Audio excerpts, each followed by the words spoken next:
My husband arrived at my 30th birthday with his girlfriend.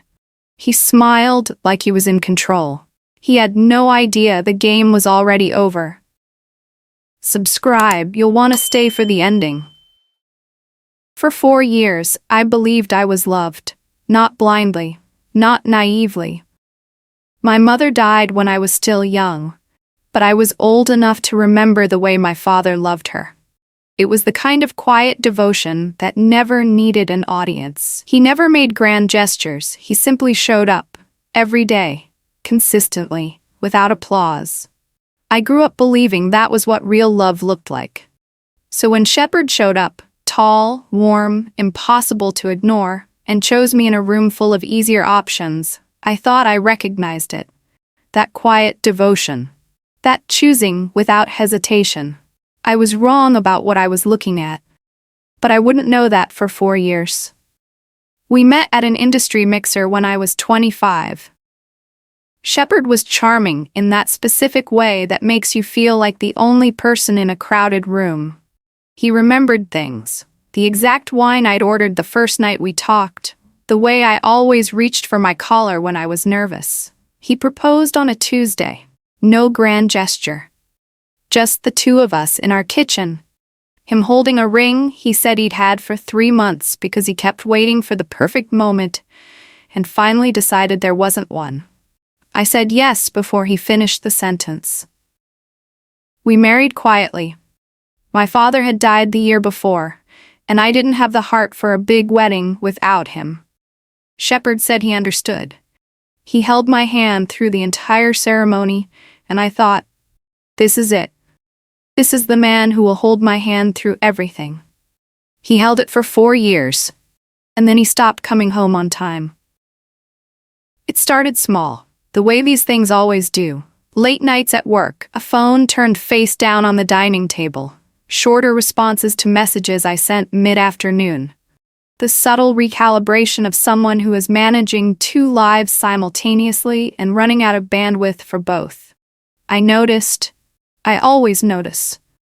But I told myself I was being paranoid. That love requires trust. That not every late night hides a lie.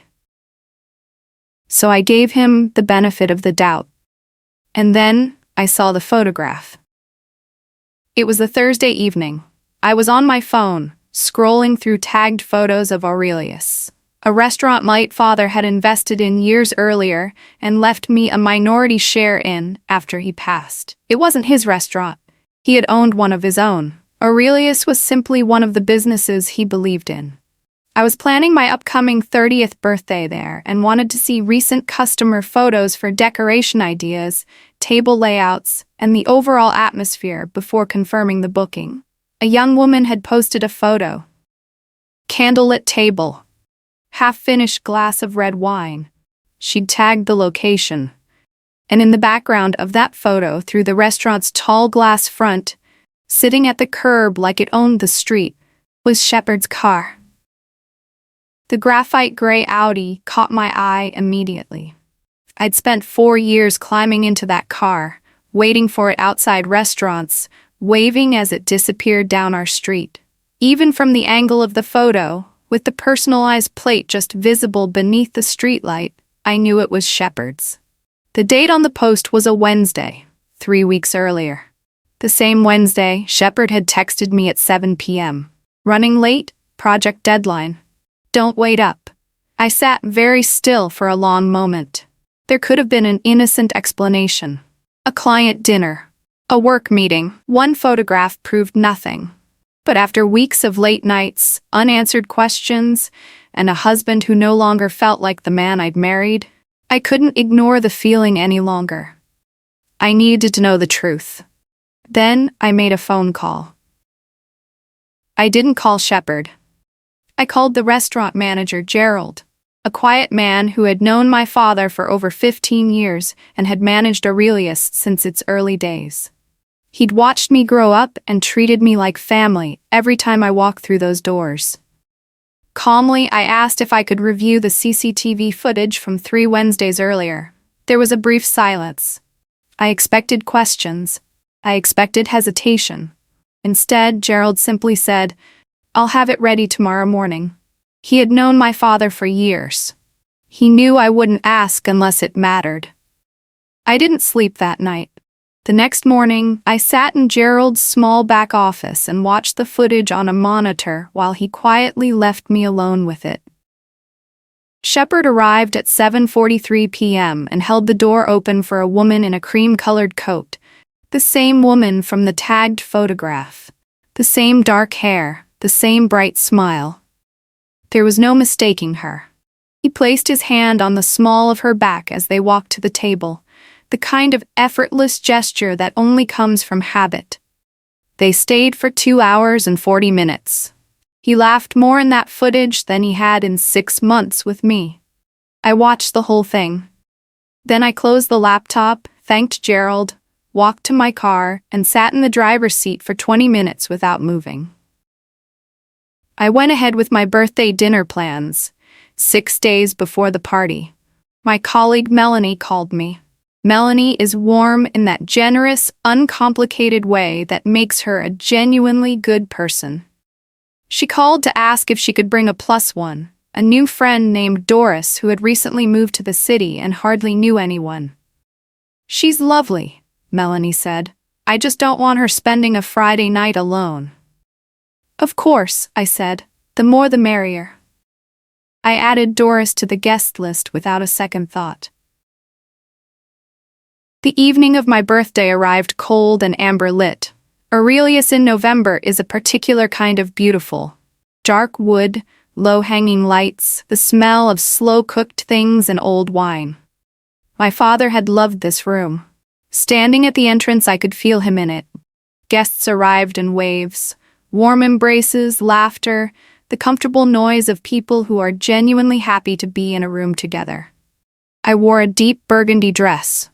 My father's watch on my left wrist, the one I always wore when I needed to feel steady.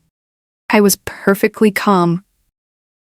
Shepard arrived at 8:05. He looked handsome. He always looked handsome. That had never been the problem. Walking beside him, close enough that their shoulders nearly touched, laughing at something he'd just said, was a young woman in a cream-colored coat. I recognized her instantly. The same woman from the tagged photograph. The same woman from the CCTV footage. For a moment, the entire room disappeared. My heart didn't break. It hardened. He had actually done it. He had brought his mistress to my 30th birthday. The audacity of it was almost unbelievable. I had prepared myself for lies, for excuses, for late nights and secret messages. I had even prepared myself to watch him pretend everything was normal. But this was cruelty. Calculated, public, deliberate. I searched his face for the slightest hint of shame. There was none. He smiled as he walked in, greeting people as though this were any other Friday night, as though the woman beside him wasn't the reason I'd spent the last week wondering whether my marriage had already died without telling me. For one reckless second, I wanted to walk straight across the room and ask him, in front of everyone, whether he'd forgotten whose birthday he was attending. Then something unexpected happened. Across the room, Melanie's face lit up. She lifted her hand and waved enthusiastically. Not at Shepard. At the woman beside him. And everything changed. Melanie hurried across the room with a smile and wrapped the young woman in a hug. "There you are," she laughed. "I was beginning to think you'd changed your mind." "I almost got lost," the woman replied. Luckily, someone else was coming in at the same time. She glanced back towards the entrance. My eyes followed hers. Shepard was still standing there. He wasn't looking at me. He was looking at her. Only then did I understand. He hadn't brought her. They had simply met outside. For one brief moment, I almost laughed at myself. Then I saw his face. He had spotted Doris standing beside Melanie. Standing beside me. He froze. It lasted less than a second. His eyes darted from Doris to me, then back again. He forced a smile, straightened his jacket and walked over as though nothing had happened. "Happy birthday, love," he said, kissing my cheek. His voice was steady. His smile was perfect. But I'd spent 4 years married to that man. I knew every version of his smile. This one was fear. Melanie slipped an arm around the young woman's shoulder. "Tallulah," she said, "I'd like you to meet my friend, Doris." Doris smiled and held out her hand. "It's so nice to finally meet you. Thank you for letting me come." I took her hand and smiled back. "The pleasure is mine." Across the table, Shepard finally looked at me. For the first time in 4 years, I saw fear in my husband's eyes. Fear is a strange thing. Most people try to hide it. Shepard tried to smile through it. He pulled out the chair beside me and sat down as though nothing had happened. "Sorry I'm late," he said. "Traffic was a nightmare." I nodded. "I'm just glad you made it." He relaxed, just a little. The waiter appeared with a bottle of champagne. "Would you like me to pour for everyone?" he asked. "Please," I said. As the glasses were filled, I watched Shepard. He still refused to look directly at Doris. That told me everything. If she'd only been a colleague or an old friend, he would have introduced her the moment he walked in. Instead, he pretended she didn't exist. People only ignore what they're terrified will be noticed. Dinner carried on as though nothing was wrong. That was the strange part. The world never stops turning just because your marriage is falling apart. The starters had barely been cleared when my cousin smiled at Doris. "So," she asked, "are you seeing anyone?" Doris smiled. "I am." Melanie looked surprised. "You never told me that." Doris laughed. "I know, it's only been about 3 months. "Well," my cousin grinned, "tell us about him." Before Doris could answer, Shepard raised his glass. "I think we're forgetting why we're all here," he said with an effortless smile. "Happy birthday, Tallulah." Everyone laughed. Glasses were raised. "To Tallulah. Happy birthday." The conversation drifted away. For a moment, I looked at Shepard. He looked relieved, far too relieved. Then my uncle chuckled. "Enough talking, the husband owes the birthday girl a speech." The table erupted. "Speech! Speech! Speech!" For the first time that evening, Shepard looked genuinely uncomfortable. He stood, straightened his jacket, lifted his glass. He never looked at Doris, not once. "To my beautiful wife Tallulah," his voice was steady, "thank you for 4 wonderful years of marriage." He smiled at me. "Only me. You've been my greatest blessing." The room applauded. Doris didn't. I watched her instead. The smile disappeared from her face. Her eyes moved from Shepard to me, then to the wedding ring on his hand. Her breathing caught. She wasn't confused anymore. She understood.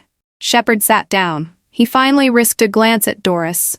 She wouldn't look at him. He thought the speech was over. He thought he'd survived. I picked up my glass. "Thank you," I said. "That was a beautiful speech." He smiled. Then I looked at Doris. "I think it's only fair that everyone meets the woman my husband has been dating for the past 3 months." The smile vanished from Shepard's face. Every conversation in the room stopped. Every eye turned towards Doris. "No," Shepard whispered. I looked at him for the first time since he'd stood to speak. "Go on, Shepard. Tell them." Nobody spoke. The room was completely silent. My uncle looked at Shepard. "Is this true?" Shepard opened his mouth, then closed it again. Doris turned to him. Her voice was shaking. "Why didn't you tell me you were married?" He stared at the floor. She took a step towards him. Tears filled her eyes. His silence answered every question. She looked at me. "I'm so sorry," I nodded. "I know." Then I looked back at Shepard. "I'll explain." He took a step towards me. "Please, Tallulah." I shook my head. "When you get home, pack your things."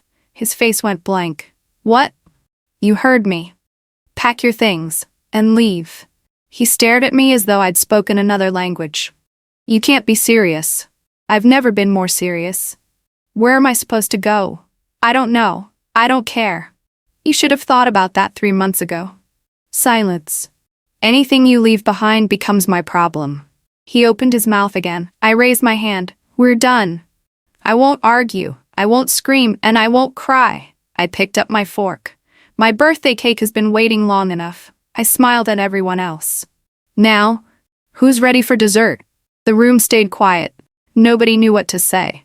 Then my aunt stood. She walked over to me. Without a word, she hugged me. One by one, the others followed. Nobody went to Shepherd. Nobody asked for his side. Nobody defended him. He was standing in a room full of people, and he had never looked more alone. Doris walked towards me. "I'm so sorry." I shook my head. "You don't owe me an apology." She looked at Shepherd. "I'll never speak to you again." Then she picked up her handbag. She walked straight past him. He reached for her arm. She stepped away. "Don't." It was the first time she'd spoken to him without warmth. She left. The door closed behind her. Shepherd stood there, defeated. He looked at me one last time. "I've lost everything." I met his eyes. "No, you threw everything away." He lowered his head. Without another word, he walked out. The door closed. This time, nobody expected him to come back. I looked around the room. Then I smiled. "So, who still wants cake?" My uncle laughed. "I've been waiting all evening." The room laughed with him. Someone lit the candles again. Everyone sang happy birthday. This time, I smiled because I meant it. I stayed until the last guest had gone. Melanie left with Doris. My aunt hugged me one last time. "Call me if you need anything." "I will." The restaurant slowly emptied. Gerald walked over. He looked at me for a long moment. "Your father would have been proud of you." That was the first time I cried all night. Not because of Shepherd. Because I wished my father had been there.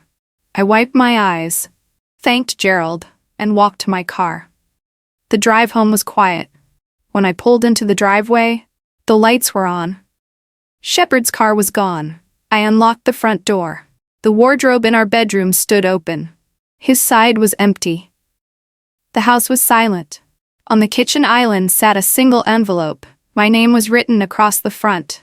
Tallulah. I looked at it for a long moment. Then I picked it up and dropped it unopened into the bin. For 4 years, I'd spent my life listening to his words. Tonight, I was finally ready to judge him by his actions. I picked up my phone, blocked his number, blocked his email. Then I walked upstairs, closed the bedroom door, and slept alone. For the first time in 4 years, I slept peacefully. People often ask if I ever got revenge. I always give them the same answer. I didn't, not really. Because somewhere along the way, I realized revenge wasn't what I needed. I needed peace. People often ask if I ever got revenge. I always give them the same answer. I didn't, not really. Because somewhere along the way, I realized revenge wasn't what I needed. I needed peace. Sometimes the best form of revenge is simply living a life they no longer get to be part of. If you love stories where quiet strength speaks louder than revenge, subscribe for more unforgettable stories every week.